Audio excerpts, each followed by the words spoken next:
আসসালামু আলাইকুম। সম্মানিত ভিউয়ার্স, আশা করি সবাই ভালো আছেন। তো আমাদের কাছে আয়কর সংক্রান্ত একটা বিষয় বিভিন্ন সময় এই প্রশ্নটা অনেকেই করে থাকেন যে, আমি টিন সার্টিফিকেট করেছিলাম, আমার টিন সার্টিফিকেট আছে, কিন্তু আমার কোনো করযোগ্য আয় নেই। অথবা আমি একজন ছাত্র, আমি ভুলক্রমে টিন সার্টিফিকেট করেছিলাম, অথবা আমি ফেসবুকের মনিটাইজেশন নেওয়ার জন্য এই টিআইএন নাম্বার বা টিন সার্টিফিকেট করেছিলাম। সেক্ষেত্রে আমার জন্য এই রিটার্ন দাখিল বাধ্যতামূলক কেন? তো এই প্রশ্নের যৌক্তিক উত্তর দেওয়ার আমি চেষ্টা করব আমাদের আজকের এই পর্বে। তার পূর্বে এখনও যারা আমাদের ল ইন 5 মিনিটসের এই চ্যানেলটি সাবস্ক্রাইব করেননি, তারা আইনের বিভিন্ন বিষয় সম্পর্কে জানতে আমাদের ল ইন 5 মিনিটসের এই চ্যানেলটি সাবস্ক্রাইব করে আমাদের সাথেই থাকুন।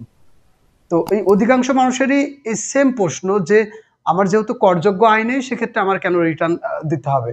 তো এক্ষেত্রে এটার যৌক্তিক উত্তর এরকম যে, আপনার করযোগ্য আয় রয়েছে নাকি করযোগ্য আয় নেই, অর্থাৎ আপনার প্রত্যেক বছরে কত টাকা ইনকাম হয়, সেই বিষয়টা সম্পর্কে অবগত করানোর জন্যই কিন্তু এই রিটার্ন দেওয়া বাধ্যতামূলক করা হয়েছে।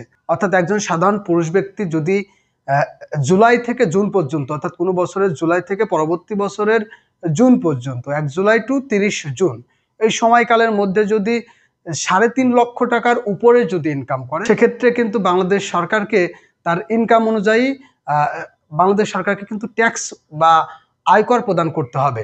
অর্থাৎ আপনি যেই 1 বছরে ইনকাম করলেন, সেই ইনকামের উপর ভিত্তি করে আপনাকে আয়কর প্রদান করতে হবে। তো এক্ষেত্রে হচ্ছে একজন স্বাভাবিক পুরুষের জন্য 3.5 লক্ষ টাকা পর্যন্ত ট্যাক্স ফ্রি ইনকাম, এবং 3.5 লক্ষ টাকার উপরে যদি হয়, সেক্ষেত্রে কিন্তু আপনার স্ল্যাব অনুযায়ী আনুপাতিক হারে হিসাব অনুযায়ী আপনাকে আয়কর গভর্নমেন্টকে প্রদান করতে হবে। তো আপনি একজন টিআইএনধারী, অর্থাৎ আপনার টিন সার্টিফিকেট নেওয়া রয়েছে, কিন্তু আপনি কোনো ধরনের রিটার্ন সাবমিট যদি না করেন, সেক্ষেত্রে কিন্তু সরকার বুঝতে পারবে না বা এনবিআর কর্তৃপক্ষ বুঝতে পারবে না যে আপনার করযোগ্য আয় রয়েছে নাকি করযোগ্য আয় নেই। অর্থাৎ একজন ছাত্রেরও কিন্তু দেখা যাচ্ছে যে শিক্ষার পাশাপাশি তার দেখা যাচ্ছে ব্যবসা রয়েছে, এবং ওই ব্যবসা দিয়ে দেখা যাচ্ছে যে সে প্রত্যেক বছরে 3.5 লক্ষ টাকার উপরে ইনকাম করে। সেক্ষেত্রে কিন্তু অবশ্যই তাকে ট্যাক্স পে করে রিটার্ন সাবমিট করতে হবে। আর যদি 3.5 লক্ষ টাকার নিচেই যদি কোনো ব্যক্তির ইনকাম হয়, অর্থাৎ সে হতে পারে একজন ছাত্র, অথবা যে কোনো ব্যক্তি, অথবা যে কোনো একজন মুদি দোকানদার, যে কোনো প্রয়োজনে টিন সার্টিফিকেট করা রয়েছে, কিন্তু দেখা যাচ্ছে যে তার বাৎসরিক ইনকাম 3.5 লক্ষ টাকার নিচে।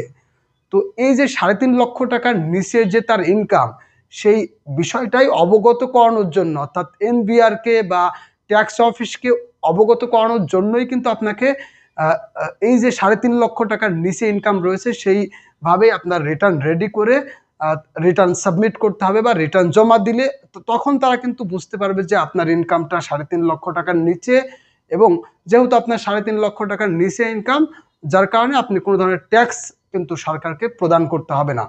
অর্থাৎ কোনো একজন ব্যক্তির নামে যদি টিআইএন নাম্বার অথবা টিন সার্টিফিকেট থাকে, সেক্ষেত্রে অবশ্যই তাকে রিটার্ন দাখিল করতে হবে। রিটার্ন দাখিল করা মানেই কিন্তু সরকারকে ট্যাক্স প্রদান করা নয়। অর্থাৎ যদি আপনার ট্যাক্সেবল অ্যামাউন্টের ইনকাম হয়, অর্থাৎ 3.5 লক্ষ টাকা ক্রস করে ওই বছরে ইনকামটা, সেক্ষেত্রে আপনি গভর্নমেন্টকে ট্যাক্স পে করে ওই রিটার্ন সাবমিট করবেন। আর যদি আপনার ইনকামটা 3.5 লক্ষ টাকার নিচেই হয়, সেক্ষেত্রে আপনি সেই শুধুমাত্র রিটার্নটা রেডি করে সাবমিট করলেই হবে।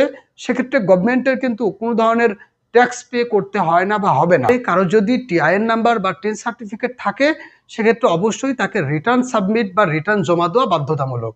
তো আশা করি আমাদের আজকের এই পর্বের মাধ্যমে আপনারা বুঝতে পেরেছেন যে, একজন ব্যক্তির টিন নাম্বার থাকলেই কেন তাকে রিটার্ন সাবমিট করতে হবে বা রিটার্ন জমা দিতে হবে। অর্থাৎ যদি করযোগ্য আয় নাও থাকে, তবুও কেন তাকে রিটার্ন জমা দিতে হবে।